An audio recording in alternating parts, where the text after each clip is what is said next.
Good morning, good afternoon, good evening. Welcome to another episode of Blacksmith with me, Robert. Weird, baby. Man like Mo, be here. Come on. Man started the thing bare yawning, you know? Like say man them can't see you yawning like that. I guess I'm just tired of being amazing. What can I say? Even with fatigue, you're still able to drop these bars. Consistently gassed. Jeez. Or just consistent. Okay, all right. Anyway. Oh, I have a new segment that I want to try. Okay. I don't know if it will work. I think it's quite passive aggressive, but that's why it's funny.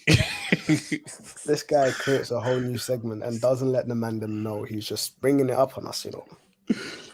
So let me give you like a little intro into how this thought came into my head, right? Mm.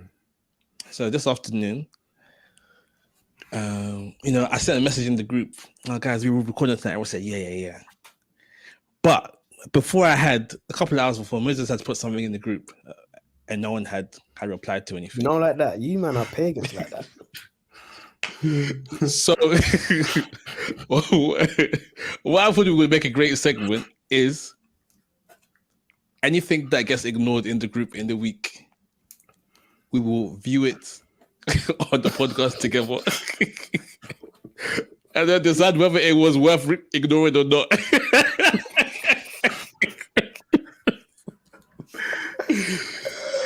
That is mad. I think that would be great. I don't know if we'll start that this week or give ourselves like a chance and then start it from next week. What constitutes it being ignored?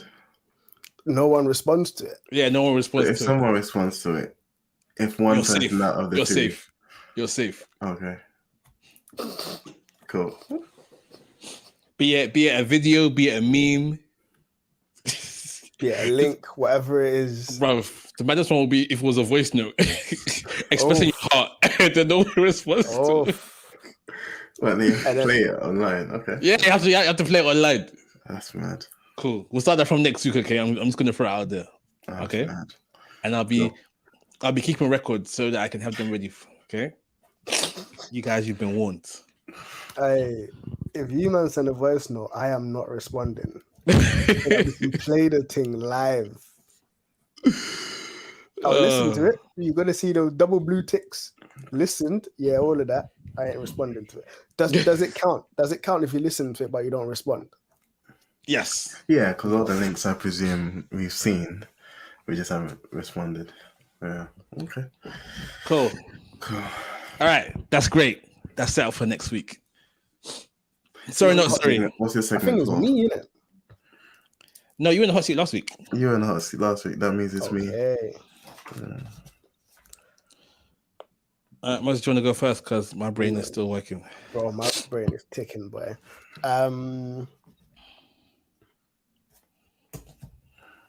Okay. So, do you know of you must know the Book of Enoch? I mean, you say I must know. I haven't read it before, but yeah, I was about to say you know of it. Yes. Yeah. So I was bizarrely. This isn't a question. This is like backstory. Bizarrely, Spotify recommended a podcast that goes through the Book of Enoch to me. And I'm like, what would make you want to recommend this podcast to me? Like, I don't listen to any explicitly religious podcasts on Spotify. Why would you want to do that? But yeah, it's what your Spotify activity is the only thing it's watching. Facts. So my question is, how would you go about talking to someone about they are interacting with the Book of Enoch? How would you go about that conversation? Would you agree? Would you encourage it? Would you not encourage it? Like, why not? How would you go about it? And if you could explain what the Book of Enoch is for those who don't know it. If I'm right, the Book of Enoch is sort of a lost book of the. It's not a book of the Bible. It's a book that apparently they think was written to be part of the Bible, but isn't included. Was rejected. I don't know which council rejected it, but Yeah, I think it's Mm, supposed to be a book in the Bible, but isn't, yeah, because it was rejected for a yeah, number of specifically reasons. the Old Testament. Yeah. Yeah. I think one of the reasons was because the authorship wasn't as clear. It's not Enoch that wrote it. Okay. I think that's one of the reasons why. I don't know why the reasons, but I just know it's not in the Bible. Yeah, and for me that would be my stance. My stance would be the Bible is sufficient as is, and we sort of, as with all things, have to trust somewhat in the decisions that were made by the early church as to what to include in the Bible. And know that what we've got is sufficient. What we've got is coherent. What we've got ties in together well enough. Even though there are other books that the Bible itself references that aren't part of the canon. When I say canon, the accepted books, the widely accepted books. But what we've got is sufficient. And there are reasons why the Book of Enoch was rejected. And in as much as if you want to read it for vocabulary or for tertiary reading, I would always be, well, are you going to benefit more from that than you would spending more time in your Bible, considering the Bible itself is sufficient? Or is it extra stuff that maybe we don't necessarily need? And so, yeah, my thing would be, I wouldn't recommend it. I'd say the Bible is sufficient. I wouldn't then also say, if you read it, you're going to hell, because that's not that's not accurate either. I just say, there's so much more to glean from the Bible. I wonder if it's worth the time, spending it delving into other books. But if it's of your interest, why not? I don't think there's anything inherently wrong with it, so long as you're reading, understanding that the Bible as it is sufficient, and what you should be applying, what should be taking, what God, I think, wants to present to us is contained therein. Everything else is tertiary at best, and to approach it as such. So that would be sort of my response, I think. Yeah, I like it. For as vague as the question was, I think that was a good answer. Obviously, people may have more specific, nuanced reasons which you'd have to interact with on a more individual basis. But just as a general vague question, yeah, I think you answered it well. I think, yeah. I know a couple of people who have read it, and they were speaking about. I know someone who actually owned it. Went into a room and she was like, it was just on her bed. I was like, oh, okay. It speaks a lot more into the angelic, angels and the angelic stuff with Lucifer, and they're like, oh, it gives us an insight into what was happening within the heavenlies that the biblical text doesn't tell us. I almost approach it similar as the Apocrypha, I believe, is mentioned, the Catholic Bible, where it's just like these extra books. I have never read them, and I have no desire to. But I'm like, you man want to read it, that's fine. Like, go for it. But yeah, as for me and my household, but I'm joking. I'm just like, yeah. But yeah, I vibes with it. I also think it's important to be careful that books like that, and even books that may be written by a favorite author, don't become gospel in place of the gospel. Facts. Which is the Picarians. The Picarians, yeah. You're buying your pastor's book on everything, reading your pastor's book on everything, and you haven't read the Bible in a while. Facts. There's I was gonna say something, but I totally forgotten. Yeah, I've forgotten it. Yeah, I've forgotten. Yeah, cool. Oh, that's what I was gonna say. There's an extra New Testament book that I've heard Muslims Muslims were arguing with me about when I first came to faith, into trying to negate the validity of the New Testament. The Gospel of Barnabas. Okay. I'm not sure if you guys have come across that. Not So much. I've heard of Barnabas, they say Barnabas was one of the. So it was Barnabas and somebody else who. Barnabas and Paul that were No, Jesus. so the Barnabas and somebody else who was to take Judas's place when the apostles Oh, were casting lots, mm, or was it Barsabas or whatever? When the apostles cast lots to see who would replace Judas. mm. One of them was Barnabas or Barsabas. I'm not sure if he was actually included, but in his gospel, apparently, who's Fannin? So I'm scratching my finger. Apparently, that gospel refers to Jesus as only being a man and denies his divinity. And so the Muslims are like, oh, why isn't that added into the Bible? Why are you not conveniently skipping that out? And I'm like, clearly it makes sense why that's being skipped out, but you know, just want to just want to argue. Cool. So yeah, there's another book that, again, it's like it wasn't added for whatever reason. I guess you can understand from the little that I've explained, even though I haven't read it myself. Yeah. You got how many? At least 4 different accounts coherently talking about this person. That's not enough for you. The one account that The says something one, left side, the you're like, oh, one. why did you avoid that one? Why did Muhammad marry kids? Shut up. Sorry. That's bad. But it's almost like going on Amazon and not buying a product because of that one star review, even though it's got like 100 5-star reviews. It's And like, then all when you right, go good into for the you. 1-star review, you realize that they bought the wrong thing, not that the thing was wrong. It was like, Or it came damaged, so the product isn't necessarily faulty. But yeah. yeah. All right, Robert, over to you. Cool. All right, Peter. Hello. During praise and worship, how do you know whether what you're feeling is the presence of God or if you're just catching the vibe? I like that one.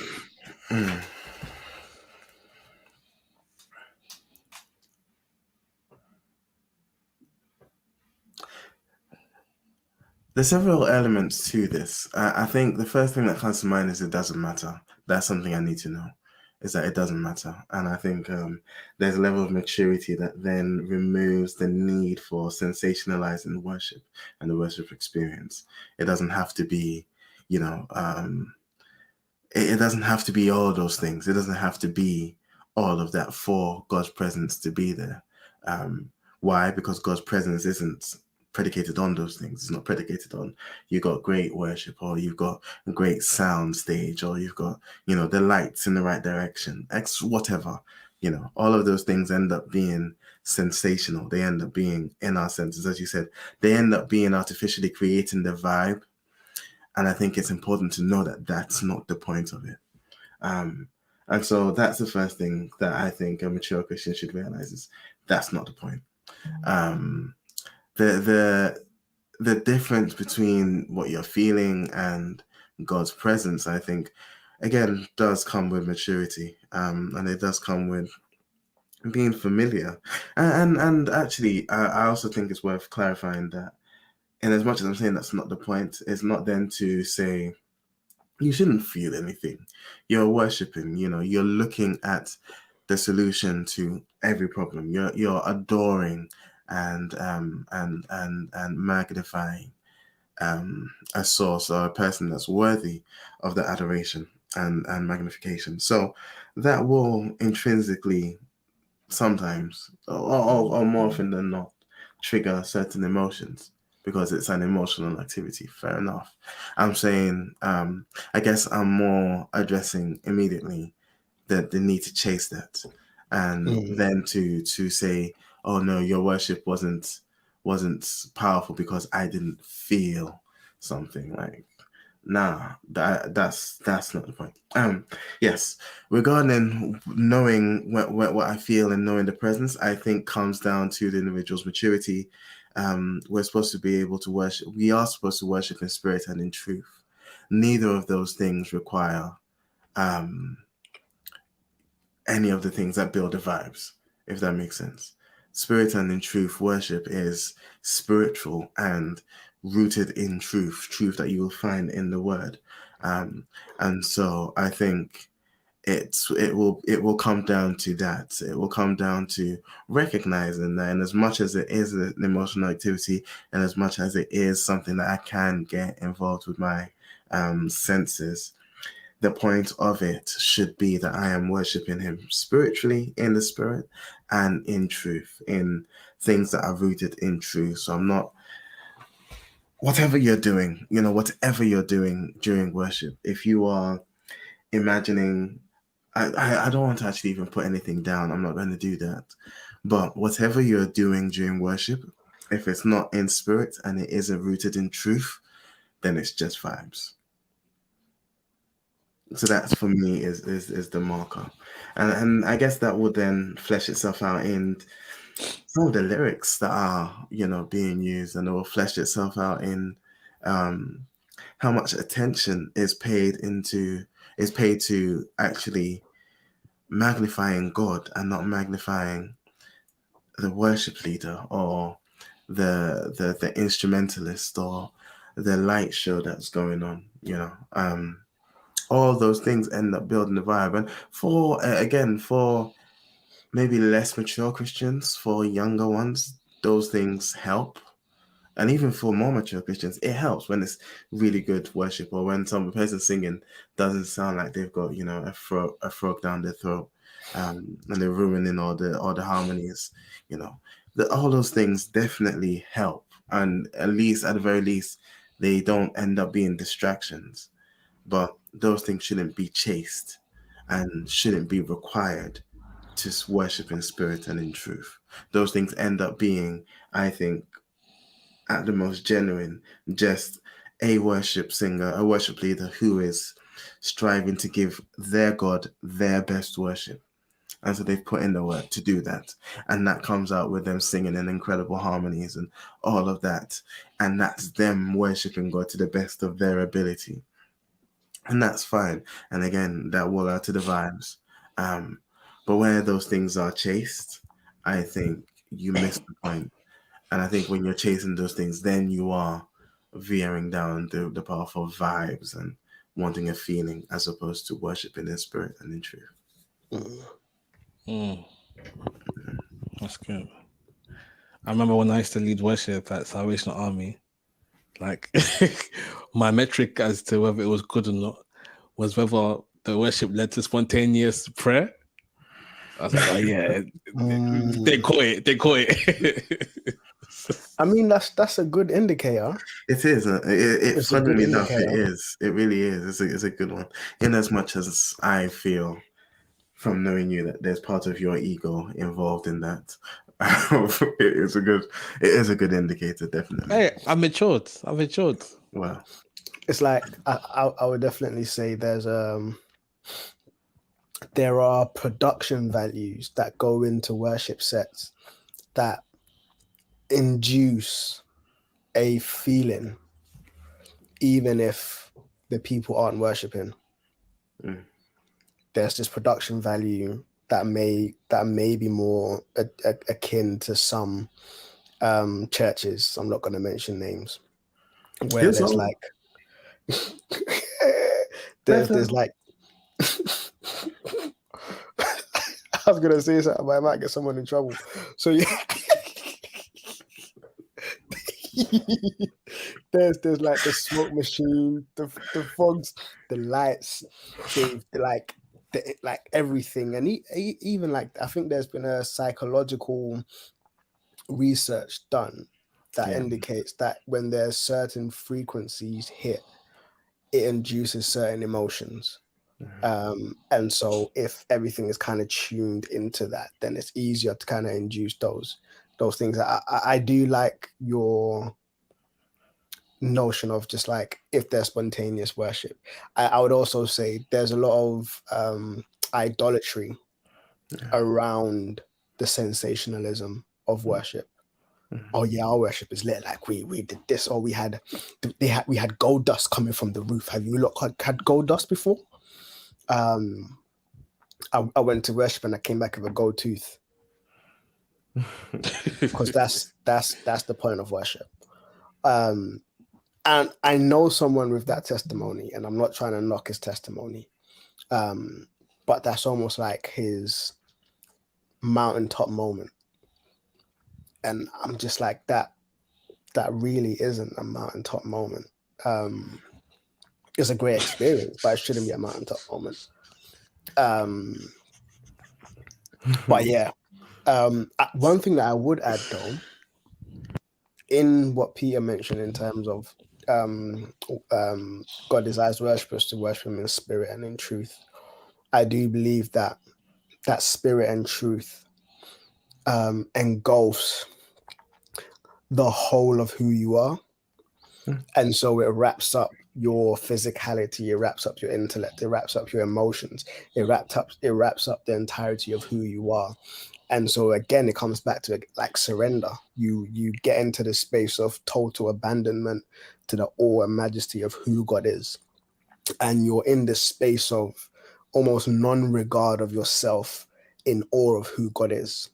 Now, there may be an emotional sensation or there may be a physical sensation along with that, but you're no longer really pursuing that. You've just abandoned yourself to God and to who he is in the moment. Like whatever you're going through, whatever you're looking for, like you've abandoned all of that in recognition of who God is.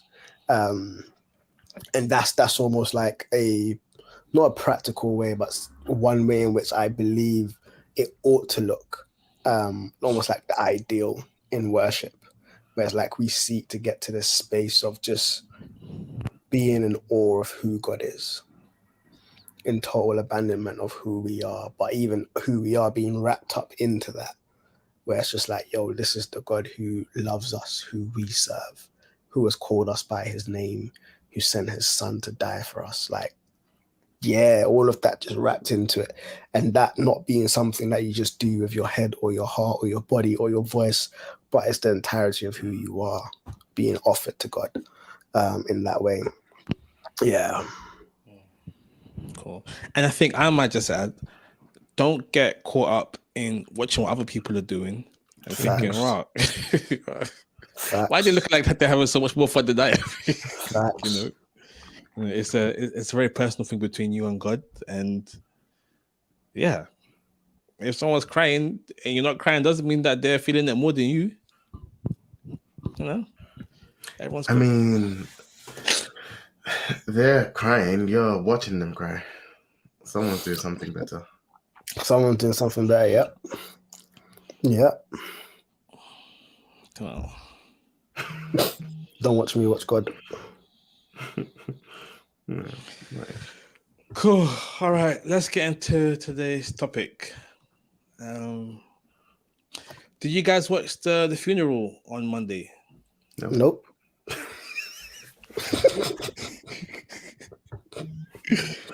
Wow.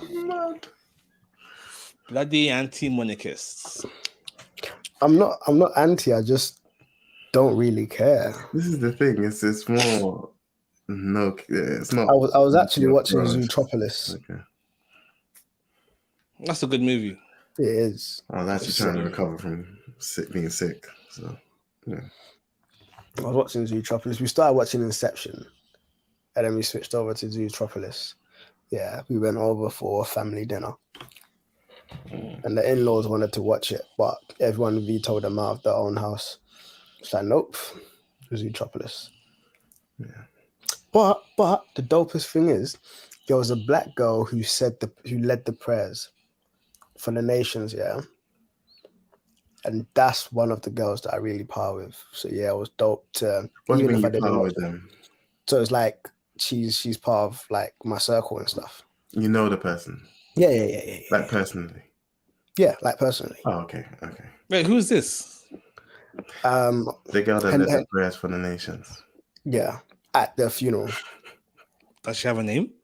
Her name is Shamara. Yeah, she's the one that led the prayers for the nations. Sharp. Peter Sharp. Her name is Shamara. It should be on the. I'm saying it freely because it's public knowledge now. But yeah, When I went to the conference, the youth conference, she was the one that invited me. I studied with her. Like, yeah, there's like a long, at least like a, yeah, like what? Like about 5 years. Yeah, 5 year long history now. She's mad.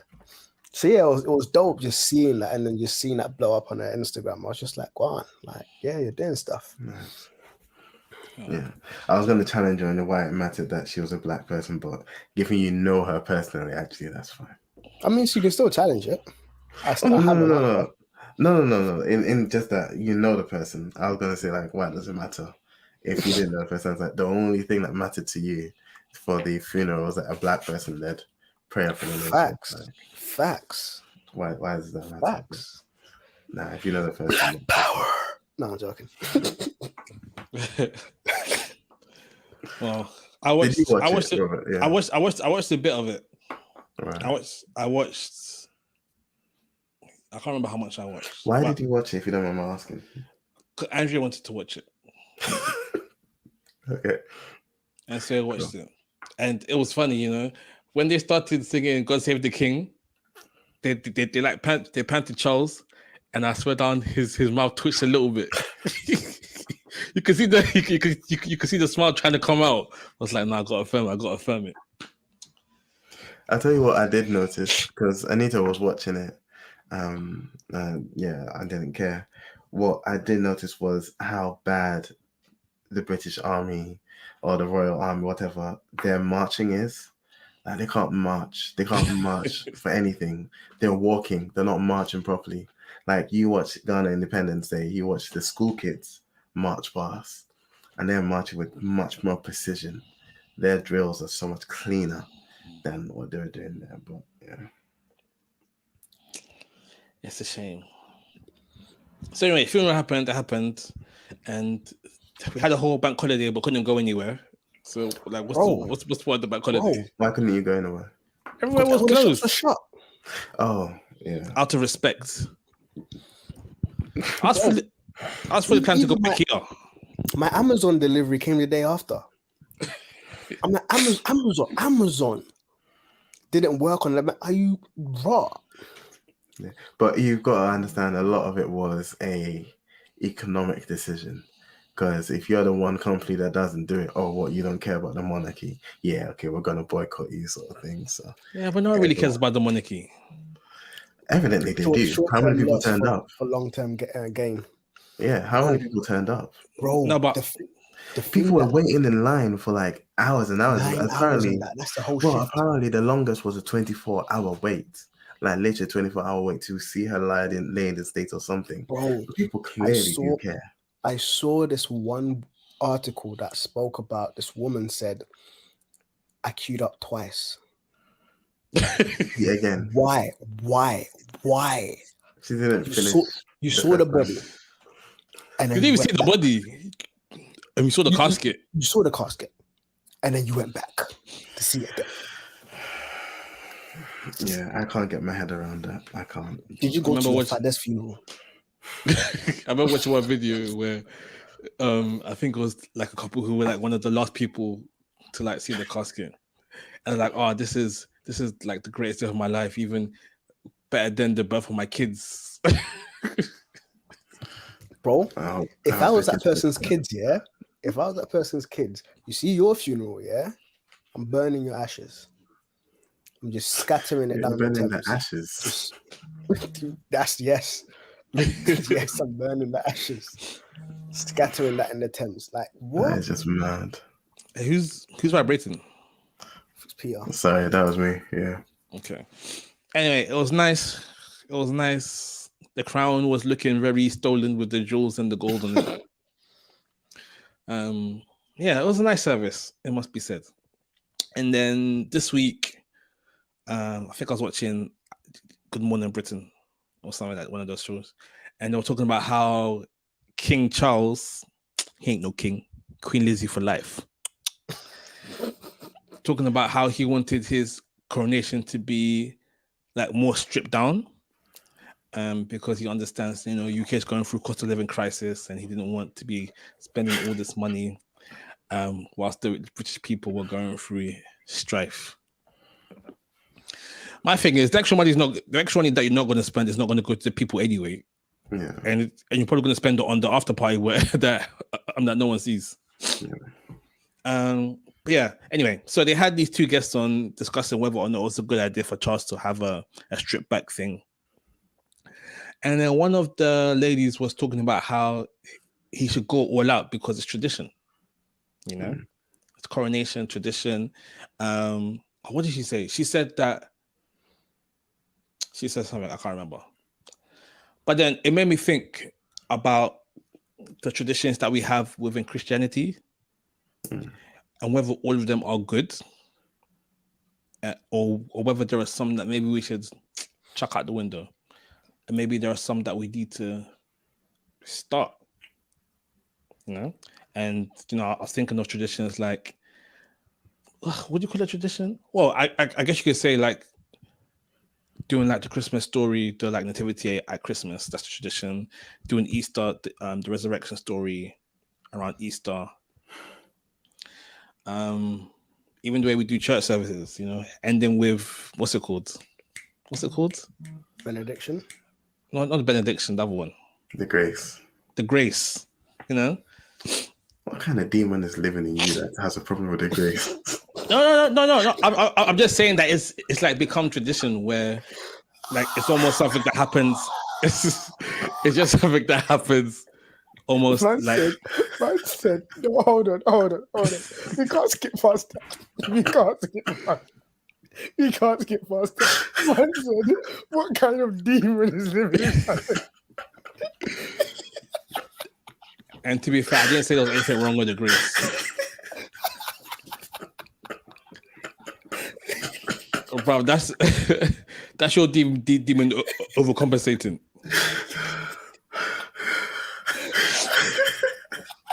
You see me burning.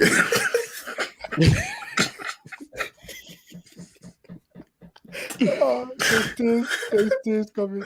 What? All right, you guys have your moment.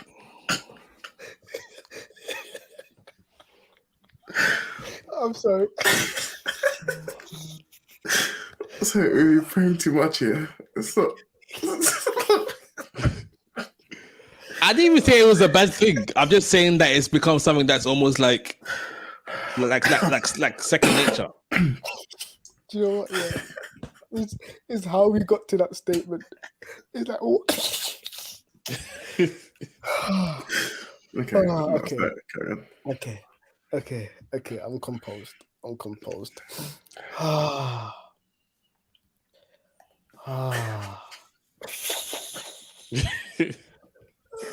Okay, yeah, I'm back. Do you know what? When you said traditions, yeah, I really thought you were gonna say go along the roots of Catholicism and their traditions of like burning incense and walking down the aisle and stuff like that, and like wearing the robes. Yeah, I thought you were gonna go down that path.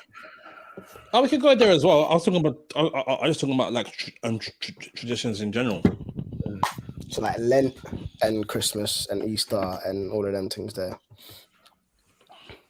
Yeah, so like you've got the ones based around like events in the Bible, but then you do have like your like reading of the creed and the swinging of the incense bowl.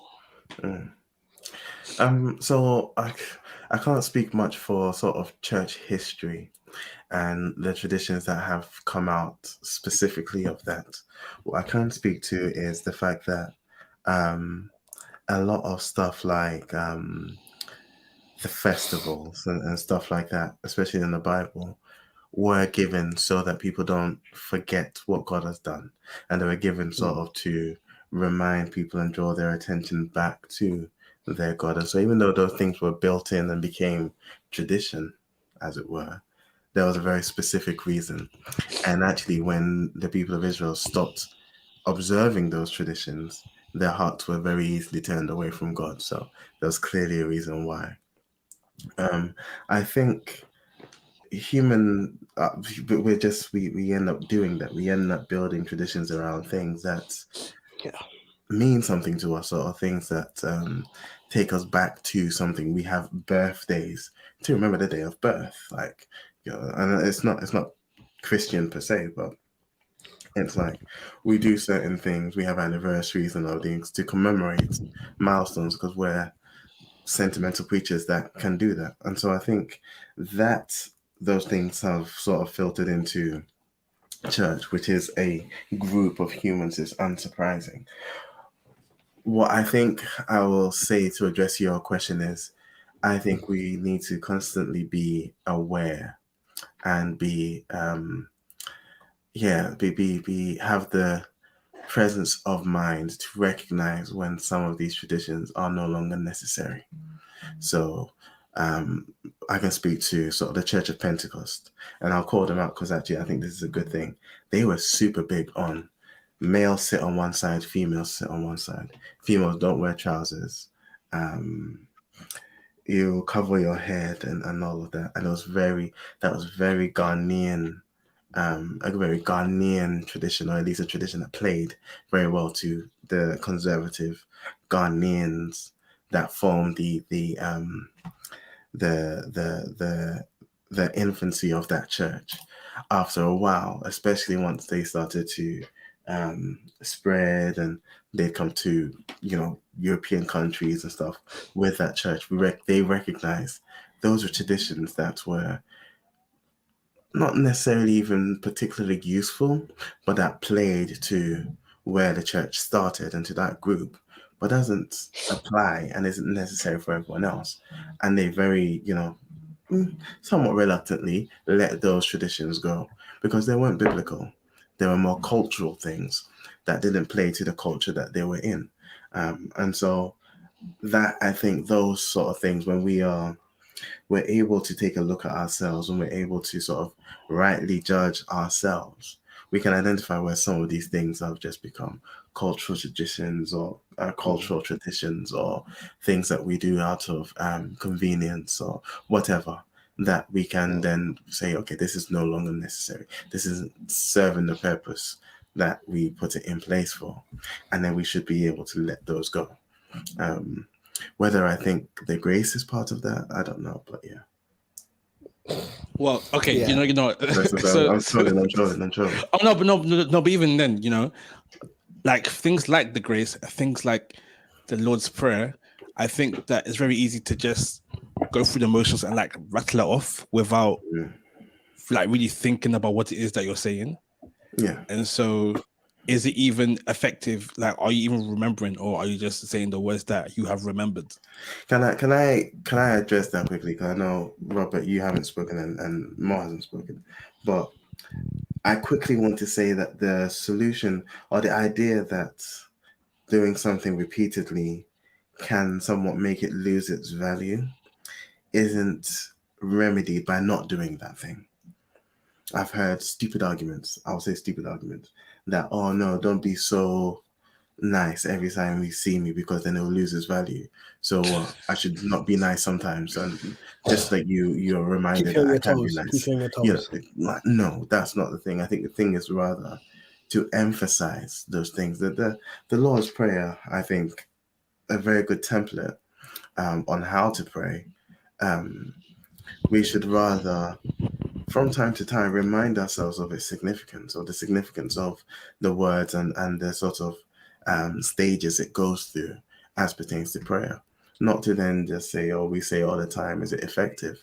Well, the way you make it effective is you start teaching, or you repeatedly teach on these things so we don't lose that value. And it's the same for saying the grace. It's the same for some of these things that, as you said, have become sort of almost expected parts of a service, that we don't then lose their value by just repeating it, but actually we from time to time teach on and draw attention to the value that is there while still maintaining the things, because they're powerful things and they're useful things. So yeah, that's my Yeah. I was gonna jump in from even a slightly different angle, especially from the repetition perspective. Now that there is a massive difference between faith and craft, but even from a craft perspective, repetition is what actually gets the thing inside of you. It gets its second nature. And so from martial arts perspective, it's a repetition of the kata, it's a repetition of the forms, it's a repetition of the drills, it's a repetition of press-ups, sit-ups, runs, whatever that actually drills you and conditions your body into what you're trying to be, into what you're training to be. And the same way, it's the repetition of again, like the repetition of being in God's word, repetition of God's word in terms of even from the Bible or audibly or whatever, that gradually allows it to sink into your heart. I have heard of stories where people have repeated the either Sunday stories or Lord's Prayer or whatever, and they found themselves in compromising situations, and those were the first words that came back to them just by virtue of all that repetition. And it came back to them so cleanly and clearly, and then there was that conviction. And so even though when they were reciting it initially it was empty and hollow, but in their time of need, God used that very same thing that had been drilled into them to lead them into a different space. But some people as well, it's not even as though they had backslidden or they were in a compromising situation, but they were in church praying it. And then there was just something about that day, that situation, where they actually pondered what they were praying on. And it resonated even more. And it took them into a space of reverence and actually recognizing the words that they were praying. And I do recognize as well that most church traditions, and I say traditions from the perspective of Pentecostal, evangelical, blah, blah, blah. Sorry. Not so much traditions from the perspective of what they're doing, but what they affirm. They do emphasize one part or a couple of parts of the faith, where Pentecostals, easy example would be the movement of the Holy Spirit coming from Pentecost, where it's just the Holy Spirit is out. Let's do the works. Let's walk in the Spirit. Let's do all of these things. And so most of their activities and what they emphasize would be around what that church tradition is about. But again, I do like the caveat that Peter brought up, like if it's not beneficial, if it is taking us away from the heart of faith, which is Christ, then let's do away with it. Let's not hold any tradition or any activity or any phrase, whatever, liturgy, whatever. Let's not hold it so precious that we're willing to trade Jesus for it. Let's not do that. That's idolatry. But in recognizing that even simple things as I believe that in Catholicism, their main thing is almost like the holiness and this reverential notion of God. And so that's why they kind of bring the incense and stuff to almost emphasize you're now coming into this holy space and blah, blah, blah. And their church buildings are very massive in terms of the actual main hall, to emphasize again, like this is grandeur, like this is the presence of God. So yeah, things are geared around, and evangelicals is very much around the word of God. And so they are not so much about the building, but they're about, when you come, us man are doing this biblical exegesis. Us man we're going through Martin Luther's 95 thesis. We're breaking these things down.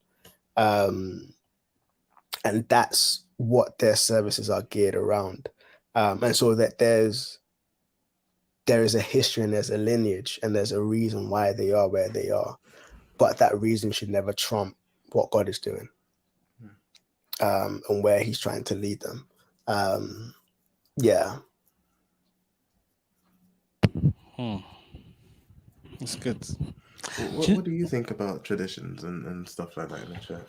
Do you think we should stop celebrating Christmas and stuff?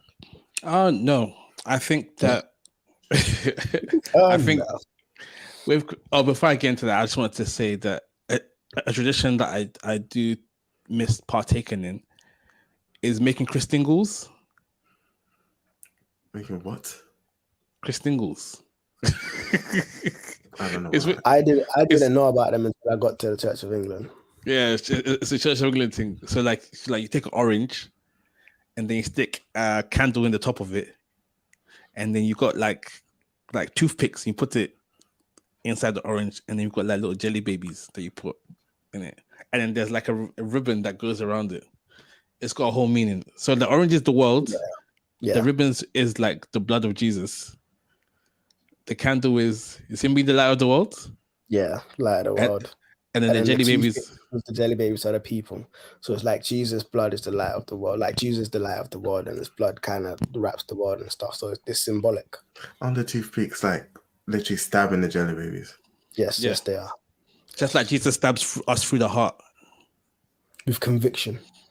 Blah. Okay. Anyway, no. When it comes to Easter and Christmas, I think that is a tradition that should stay, because then at least once a year, church as a whole are focusing their minds on, you know, the beginning and the end of Jesus's earthly life. You know, it's like the beginning of the miracle of his birth to the ending miracle of his death and resurrection. And it's also, and those two are also a time when non-believers will come to church, or people that say they're Christians but only come during those times will come to church. So at least they're getting the 2 a year in, you know. You went from 5 a day to 2 a year.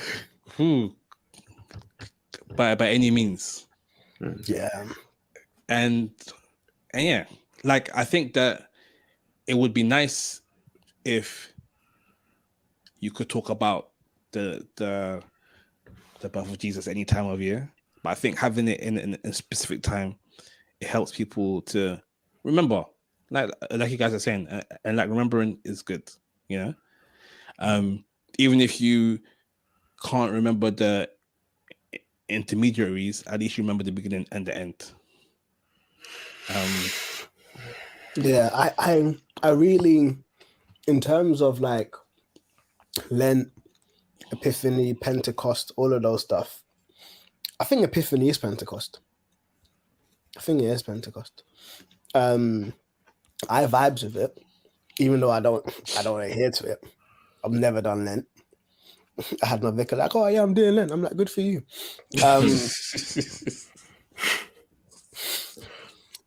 I vibes with it, and even this conversation is almost putting me in a place of like, oh, you know what? I might actually start taking it more seriously, because I see a mirror between the Old Testament festival of booths, tabernacles, blah blah blah, as concrete times for the nation of Israel to remember what God has done, and there being like a New Testament equivalent, even though it wasn't instituted doctrinally in terms of do this, but it's in place as remembrance for like Pentecost, what the Holy Spirit coming down and the church almost being ushered into this new age. Just remembering these things. And again, I think there's something, as Robert said, there's something beautiful about the whole body of Christ being arguably on the same page during these points. It almost reminds, I say arguably because some people be doing some wild stuff, but like the month of like the time of Ramadan, knowing that all Muslims are fasting, as a religious group, everyone is fasting. Everyone who takes their faith seriously anyways is fasting, and who is able to. And there is just this like solidarity, this camaraderie. It is. And I'm not trying to say let's copy them, but it's just like there's something about that. And then it ending with the pilgrimage to Mecca and stuff is just like, yo, there's this unity. There's something there that is that movement is strong. Throwing a spanner in the works, does it matter that, you know, for instance, Christmas is centered around the winter solstice and all these other random pagan things that got mixed in, and Easter is scheduled for the fertility of spring? I mean, as Paul says, we know that these gods are no gods, and those who worship them are worshiping no gods. They're not able to speak. They're not able to do anything. But if you worship them thinking they are something, then you flopped, essentially. And so there is freedom to eat from a like meat offered to idols, because idols are nothing. But if that makes your brother fall, then don't do it.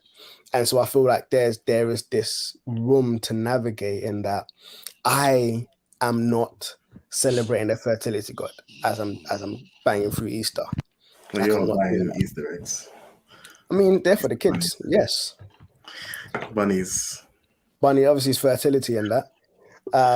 eggs. But it's but the good thing, I'm the used good to thing, yeah, the good thing that I'm happy about. So yeah, like fam, I bang through Easter, but the good thing that I'm happy about is we're very intentional about communicating the underlying reasons to the children and helping them understand that, yo, like, we're getting you an Easter egg, not because that's what it's about, but like, this is what it's about. But there's Easter eggs and we don't want you to be missing out. So here you are. And even on Christmas, when they get new toys, we're always like, Christmas isn't about new toys. And we are in the habit of getting the kids to give away toys as well as getting new ones. And so there's just this cycle of old things going, new things coming. And so they're able to be a blessing to somebody else, even as they're being blessed with new toys.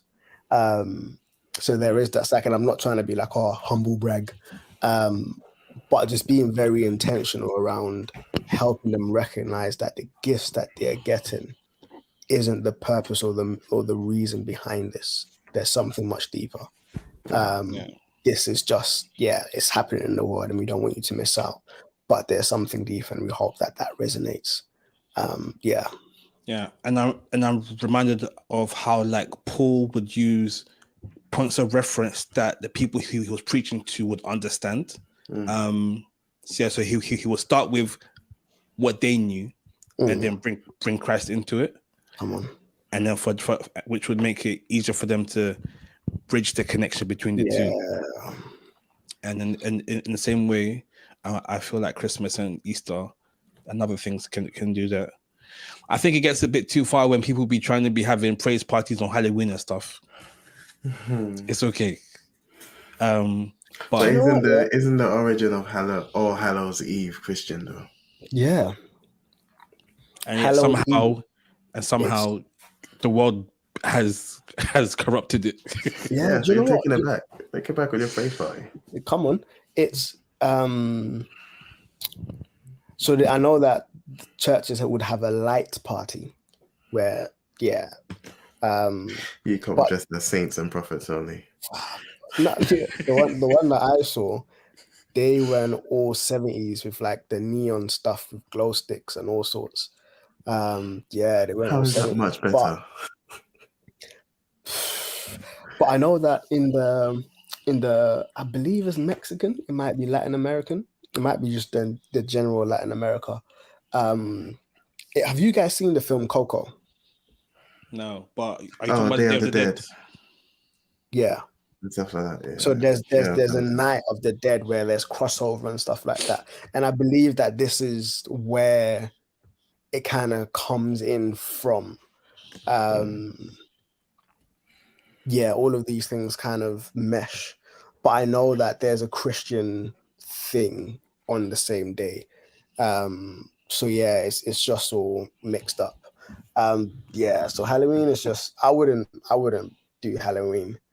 We don't do Halloween. And Leia's always like, oh yeah, we don't do Halloween. We don't do witch stuff. I'm like, yes, right.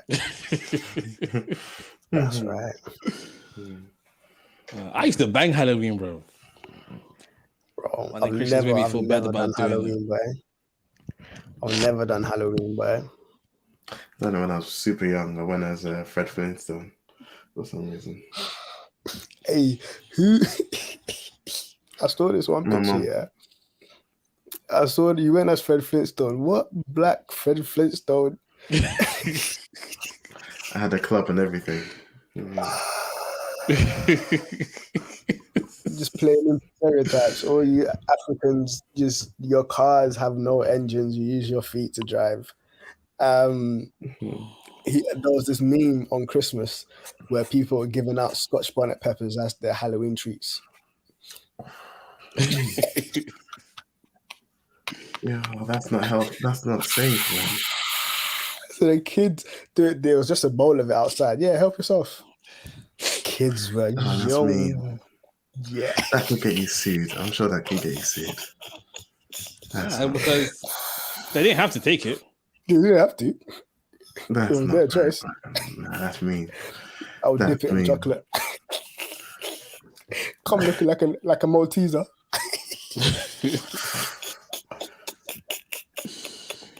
It's got a little crunch to it. Yes.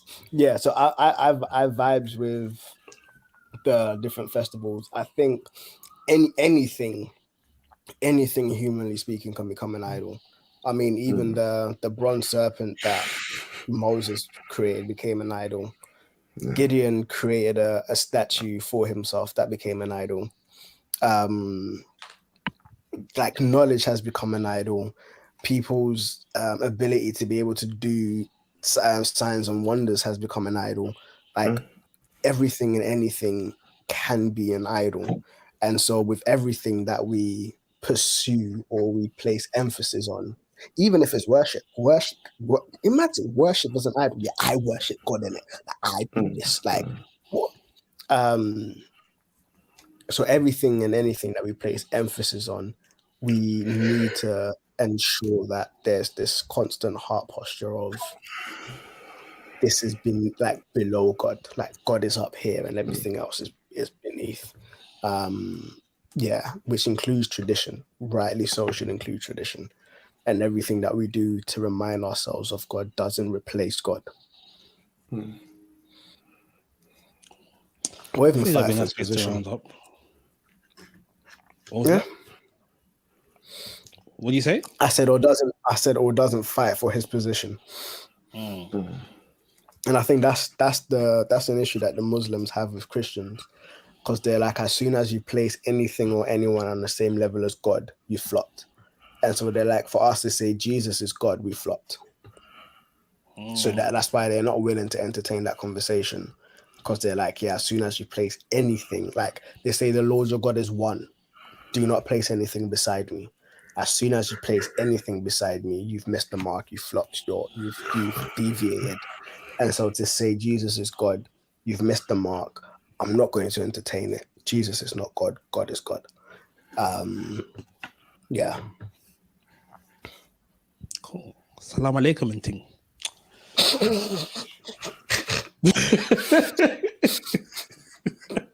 Man did the hand signs as well, yo. Cool. Hookups. I can go first. So my hookup will be uncharacteristically a Mac hookup for the Mac users. Since now I am a Mac user. It's an app called Raycast, and essentially it replaces Spotlight. Spotlight on MacBooks in macOS is like universal search, so you can use it to quickly navigate your machine, use it to open up apps, use it to search the web. And Raycast does that at a different level, and so it's really, really powerful. You can use it to do calculations, search websites, all without having to actually open up any given app. You literally use a shortcut. You type in a search, and then it gives you everything. You can use a few clipboard history. Raycast is really good because it has all these plugins like clipboard history, like using it to create specific types of screenshots. Use it for window management. It's really, really powerful, and it's free. So check out Raycast. I was about to ask what it's saying. Yeah. No, it's free. Check out Raycast on Mac OS if you use Mac OS. You will. It makes things run a lot smoother, a lot more efficiently. Dope. Cool.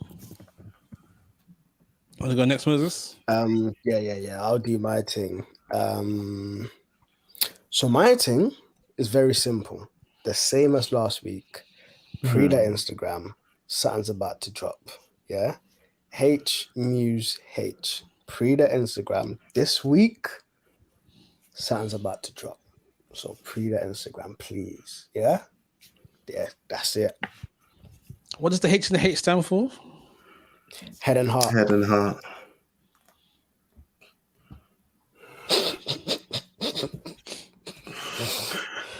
Yeah, head and heart. I couldn't do HH Muse because that was taken. So yeah, I did H Muse H. Okie Is Ray dokie. one word? Yeah. RAYCAST. ST. Yeah. Okay. My hookup is an album from 2008. P Money is Power. Who? P Money is Power. P Money is Power. Yes. It's by the grime artist P Money. Hey, P Money. I should just hook up his Daily Duppy because that was fire. His Daily Duppy was fire. His Daily Duppy was fire. Yeah, I showed that to Andrew, and then we went down a bit of a memory lane, and I showed her this album. Well, even back then, he was barring. Yeah, I didn't realize that he's done a few songs with the Sidemen. It's like raw. I didn't even know that he'd done that. Yeah, so he's done a track with KFI. He's done a track with Toby. I think he's done a couple with a couple of the others as well. But I'm like, raw, look at you, boy. Yeah, P Money. Yeah. What did he say? Somebody tell me, what did he say? Jeez. I think you're asking. But cool. Oh, PR. Anyway, shout out to Reed for the intro outro music, Calvin Turner for the Audrey and Mace logo, Twitter at The Furnace UK, Instagram at TBS Furnace. You can email us at tbsfurnace@hotmail.com. You can find us at soundcloud.com/Blacksmith Furnace, no apostrophe, on all good podcaster websites and apps, the Blacksmith Furnace with an apostrophe, and that's it. Sweet. So this is the Blacksmith Furnace signing out. Blow.